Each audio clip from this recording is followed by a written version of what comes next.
Bos días a todos, amigos, dende o meu recuncho de Trevinca.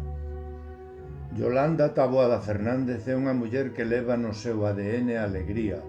O seu sorriso está presente sempre, transmitindo positividade en todo o que fai e con todo o que colabora. Pero ademais Yolanda ten demostrado con creces a súa valía como poeta e como escritora, porque Yolanda é deses escasos seres humanos pensantes que ejerce como tal.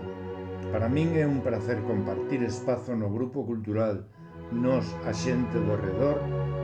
Hoxe leerei un delicioso relato ou reflexión titulada Miña Tormenta, que Yolanda regálanos no número 17 da nosa revista. Miña tormenta. Saín da casa como cada mañá, inmerso nos meus pensamentos, sen adiviñar o que estaría por vir. Crucei a modo coas mans nos petos e a cabeza baixa, tentando pasar desapercibido no vórtice da cidade. No mesmo instante en que cruzaba punto medio da vía, percibín un aroma doce como de flores de primavera, un cheiro familiar que me fixo levantar a mirada. Ao alzar a cabeza, vinos, aqueles ollos azuis como o mar baixo a tormenta, un mar que afunde mesmo os barcos máis robustos cando che envolve, o mar embravecido que afundirá o meu navío anos antes e que non permitira que este capitán volvese a navegar. Inhalei profundamente tratando de encher os meus pulmóns de novo dela. Desexaba levantarme conmigo unha parte da súa ser para non volver perdela. Vinme de novo navegando no seu océano de primavera, enarborando orgulloso a bandeira pirata que giraba, que gritaba aos 4 ventos que era o rei dos mares.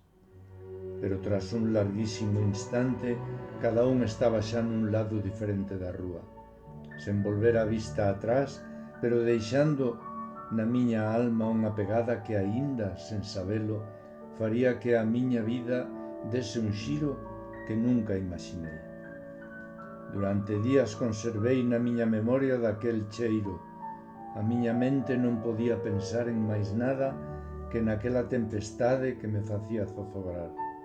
A súa pel, húmeda e suave, a súa voz, doce e cálida, a súa paixón tan embriagadora que necesitaba beber de novo o elixir que emanaba do seu sexo, o seu ser tan tolo que envolvía todo un furacán de furia incontrolable, pero aínda con todo tolemia amada.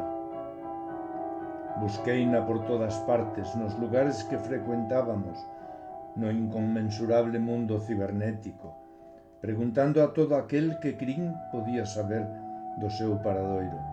E tras algún tempo dei con ela. Alguén me dixo onde traballaba e fun de inmediato a buscala. Ali estaba, tras o mostrador dunha luxosa cafetería do centro da capital, tan bela, sonrinte como nunca a vira, porque os seus beizos non fixeran aquel perfecto arco cando eu podía vela de preto.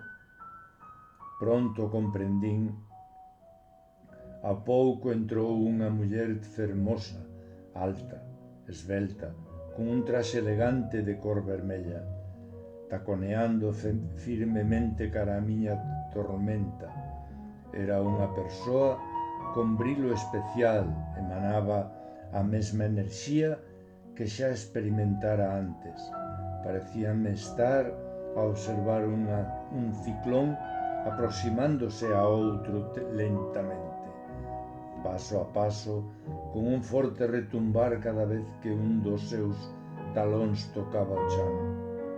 Ao chegar á barra, uns beizos daquelas dúas fermosas damas uníronse nun apaixoado bico que fixo que se me parase o corazón. Notei como unha greta rachaba a miña alma a modo, mesmo puiden oír no meu interior o son da rasgadura, e volvín de novo a verme como capitán do meu barco en metade do mar, bravo, pero esta vez sendo engullido polo kraken. Grazas, Yolanda.